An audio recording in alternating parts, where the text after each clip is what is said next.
ma'am, sa bandang huli po dito po sa sitwasyong pangkalusugan ng dating Pangulo, kung totoo po naman talaga na siya po ay may problemang pangkalusugan at kinakailangan pong ng medical attention sa labas po ng kanyang detention cell, kayo po bilang human rights advocate ay hindi po tututol dito. Kasi nga maaaring sabihin natin na siya po ay inaakusahan na napakaraming paglabag sa karapatang pantao pero hindi dapat ipagkait din sa kanya ang kanyang karapatang pantao. Do you agree?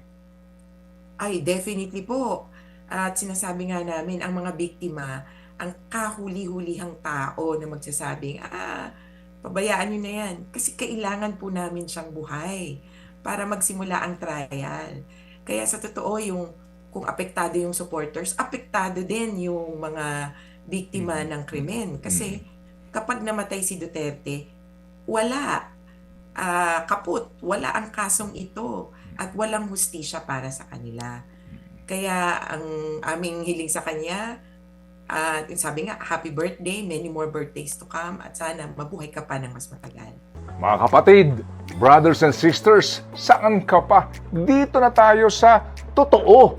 Dito na tayo sa True FM. Mga kapatid, mag-subscribe and follow po kayo sa social media accounts ng True Network PH. Yan po kami, hanapin nyo lang True Network PH, Facebook, Instagram, YouTube, TikTok, and podcast.